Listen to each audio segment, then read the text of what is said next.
आज हम लोग लखनऊ में हैं और कहते हैं कि मुस्कुराइए आप लखनऊ में, लेकिन सच पूछिए कि मुस्कुराने जैसे हालात नहीं।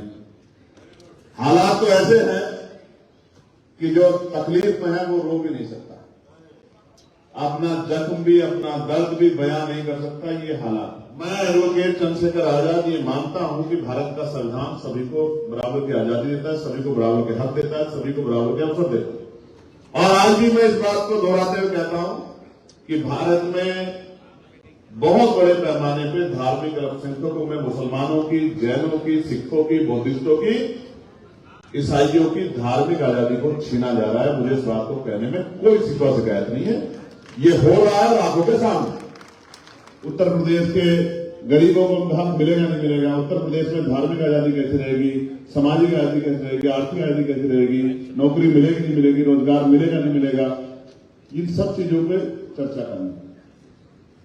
तो मैं आपको आजाद समाज पार्टी के विषय में बताता हूं। हम कोई काम छुपा के नहीं करते हैं, जो काम करते हैं वो खुलेआम करते हैं, सबकी नजरों में करते हैं। और आज मैं लखनऊ से कह रहा हूं, आजाद समाज पार्टी का संविधान आपको मिल जाएगा गूगल पे। किसी से ना पूछो ना किसी की मानो, संविधान पढ़ो और देखो कि आजाद समाज पार्टी ने काशीराम साहब के उस फॉर्मूले को पक्का किया है कि जिसकी इतनी संख्या भारी उसकी उतनी हिस्सेदार। ये हवाई बात नहीं है, संविधान में लिखा है कि जिसकी जितनी संख्या है उसको संवैधानिक पदों पे, टिकटों में बराबर की हिस्सेदारी मिलेगी। मैंने बहुत सारे साथियों को सुना, मैंने और हमारी पार्टी ने आपके एक एक मसले को नोट किया।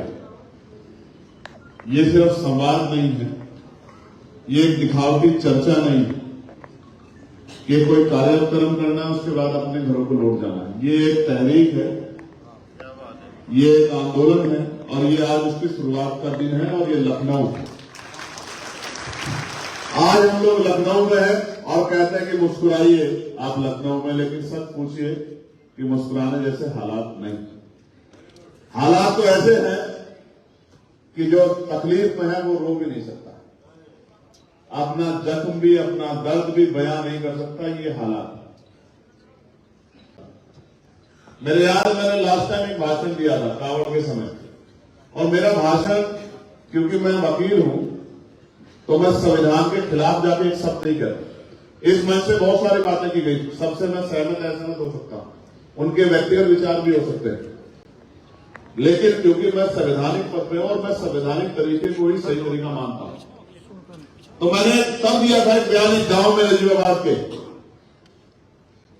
और वो बयान ये था, आज भी वो तार्किक है। आज जब मैं उस बयान को दोहराऊंगा तो भी मीडिया हो सकता है पता नहीं क्या क्या कहकर चलाए, लेकिन आज भी मैं उसी स्टैंड पर खड़ा हूं। मैं एडवोकेट चंद्रशेखर आजाद ये मानता हूं कि भारत का संविधान सभी को बराबर की आजादी देता है, सभी को बराबर के हक देता है, सभी को बराबर के अवसर देता है। और आज भी मैं इस बात को दोहराते हुए कहता हूं कि भारत में बहुत बड़े पैमाने पे धार्मिक अल्पसंख्यकों में मुसलमानों की, जैनों की, सिखों की, बौद्धिस्टों की, ईसाइयों की धार्मिक आजादी को छीना जा रहा है। मुझे इस बात को कहने में कोई शिकवा शिकायत नहीं है। ये हो रहा है आंखों के सामने। मैंने कहा था तब कि 1 महीने करीब कावड़ का त्योहार चलता है, सरकार पूरी व्यवस्था करती है, प्रशासन पूरी व्यवस्था करता है, सरकार के लोग फूल बरसाते, होना चाहिए, सभी के धर्मों का सम्मान होना चाहिए। लेकिन अगर मुसलमान ईद की नमाज जो 15 मिनट की होती है उसमें पैर अगर सड़क पे रख लेगा तो पीछे से पुलिस का डंडा लग जाएगा कि पैर आगे को रख, पीछे को मत कर दियो पैर। उस बात को गांव के लोगों ने रिकॉर्ड किया और मेन स्ट्रीम मीडिया के लोगों ने चलाया कि चंद्रशेखर आजाद का विवादित बयान। तो भैया कौन सा विवादित बयान है, मुझे ये तो बता दो, कौन सा विवादित हिस्सा है उसका। इसलिए मैं मीडिया के साथियों को, जो बहुजन मीडिया के साथी हैं, यूट्यूबर्स हैं, उनका भी बहुत बहुत धन्यवाद करता हूं। प्यारे साथियों, ये कार्यक्रम जो है मुस्लिम संवाद, समस्या और समाधान, आप तीनों लोग पहले बैठ जाओ, दूसरी बात नहीं बोलूंगा। ये जो वॉलंटियर साथी इनको कह रहा हूं, मैं एक बात को एक ही बार बोलता हूं और मुझे उम्मीद है कि मेरे भाइयों की बात तो वो समझ में आ जानी चाहिए। उसके बाद आपको कह रहा हूं, ग्रीन शर्ट वाले बच्चे, आपसे कह रहे हैं, आपसे कार्यकर्ता हो ना आप, तो बैठिए ना सर, आपसे कह रहे हैं बैठने के लिए। ये पत्रकारों का नहीं पढ़ने देना, आप बैठ जाओ, आप बैठ के सुनो, सुनोगे नहीं तो फिर अमल कैसे करोगे, उस पर काम कैसे करोगे। जब टीचर कक्षा में पढ़ाता है और जो स्टूडेंट टीचर की बात पर ध्यान न देखे, इधर उधर की बातों पर ध्यान देते हैं, जंगले को झांकते हैं, फोन पे ध्यान देते हैं, आपस में बातें करते हैं, जब पेपर आता है तो वो उत्तर भी ऐसा ही लिख के आते हैं और वो होता है कि सफाई के नंबर दे देना, बाकी हम पे कुछ आता नहीं। तो इसलिए मैं कार्यकर्ता साथियों से कहूंगा कि वो बैठ के सुने, अपने मेरी बात को अपने दिमाग तक ले जाएं और यहां से जाने के बाद उस पर अमल करें।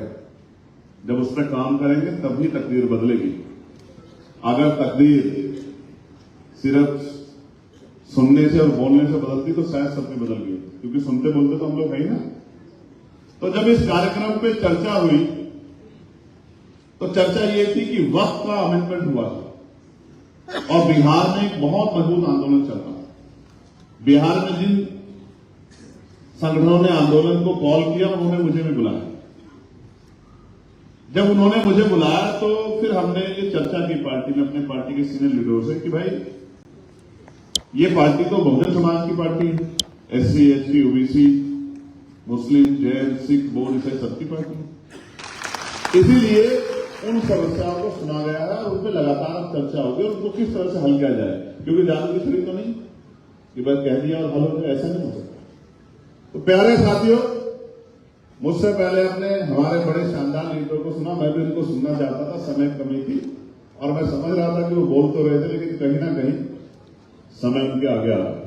लेकिन चिंता मत करो, अगली बार आधे आधे करके बुलाएंगे और आपका समय बढ़ाएंगे, सबको नहीं बुलाएंगे, आप चिंता मत करो, क्योंकि लड़ाई तो लड़नी है ना। लड़ाई एक दिन में नहीं खत्म हो गया आज के समय, लड़ाई तो आज शुरू हो रही है और लड़ाई इस बात के साथ शुरू हो रही है कि उत्तर प्रदेश का भविष्य कैसा होगा, उत्तर प्रदेश के स्कूल कैसे होंगे, उत्तर प्रदेश के कॉलेज कैसे होंगे, उत्तर प्रदेश की यूनिवर्सिटियां कैसे होंगी, उत्तर प्रदेश के किसानों को उनकी आमदनी, उनका हिस्सा बैठता हुआ मिलेगा नहीं मिलेगा, उत्तर प्रदेश के गरीबों को उनका हक मिलेगा नहीं मिलेगा, उत्तर प्रदेश में धार्मिक आजादी कैसे रहेगी, सामाजिक आजादी कैसे रहेगी, आर्थिक आजादी कैसे रहेगी, नौकरी मिलेगी नहीं मिलेगी, रोजगार मिलेगा नहीं मिलेगा, इन सब चीजों पर चर्चा करनी। तो मैं आपको आजाद समाज पार्टी के विषय में बताता हूं। हम कोई काम छुपा के नहीं करते हैं, जो काम करते हैं वो खुलेआम करते हैं, सबकी नजरों में करते हैं। और आज मैं लखनऊ से कह रहा हूं, आजाद समाज पार्टी का संविधान आपको मिल जाएगा गूगल पे, किसी से ना पूछो ना किसी की मानो, संविधान पढ़ो और देखो कि आजाद समाज पार्टी ने काशीराम साहब के उस फॉर्मूले को पक्का किया है कि जिसकी इतनी संख्या वाली उसकी उतनी हिस्सेदार। ये हवाई बात नहीं है, संविधान में लिखा है कि जिसकी जितनी संख्या है उसको संवैधानिक पदों पे टिकटों में बराबर की हिस्सेदारी मिलेगी। ये बात हमने अपने संविधान में लिखी है, ये कोई ऐसा नहीं है कि हवा में, क्योंकि इसके मेरे ये कार्यक्रम खत्म होने के बाद बहुत तकलीफ होगी लोगों को और इधर उधर की बातें चलाई जाएंगी। तो मैं उनको अभी कहना चाहता हूं कि गूगल पे संविधान है, ये कॉन्स्टिट्यूशनली है और कॉन्स्टिट्यूशन है आजाद समाज पार्टी, उसको पढ़ लो तो आपको पता लग जाएगा। हो सकता है कई पार्टी अपने कॉन्स्टिट्यूशन में संशोधन करें, देना दिवाना तो पता लग जाता है, जब मौका मिलता तभी पता लग जाता कौन कितना क्या कर सकता है। मैं आपको कुछ तारीखें बताता हूं। हमारी पार्टी का संगठन, उसकी कोर कमेटी में हमने बैकवर्ड को, मुस्लिम समाज के लोगों को, शेड्यूल कास्ट के लोगों को बराबर की भागीदारी दी है। कम ज्यादा तो हो सकती है लेकिन कम नहीं,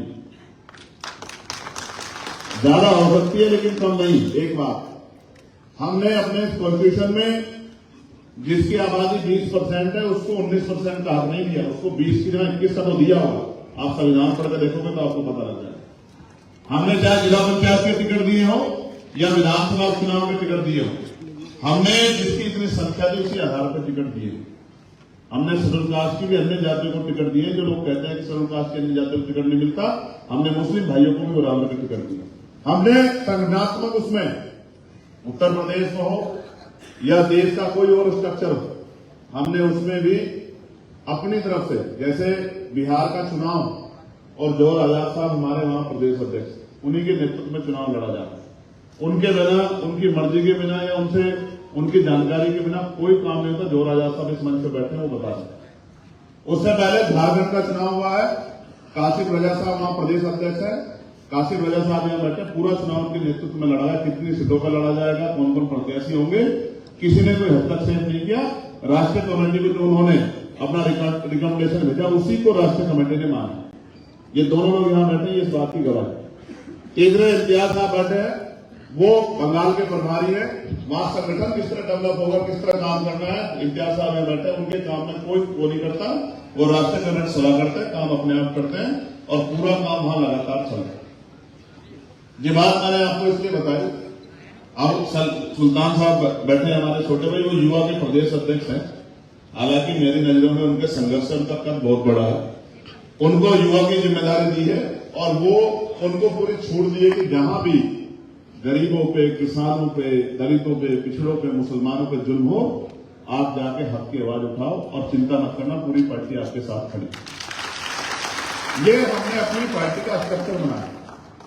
इसमें हमने अभी तो एक सम्मेलन हुआ है, अभी तो चिंता मत करो, पिछड़े वर्ग का भी सम्मेलन होगा, आप देखते जाओ।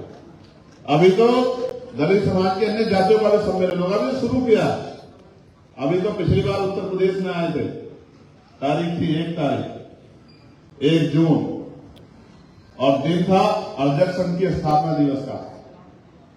नेशनल दस्तक की आपसे गुजारिश है कि अगर इसको बचाना चाहते हैं तो नेशनल दस्तक को सब्सक्राइब करने के लिए रेड कलर के सब्सक्राइब बटन को दबाएं, फिर बेल आइकन की घंटी दबाएं।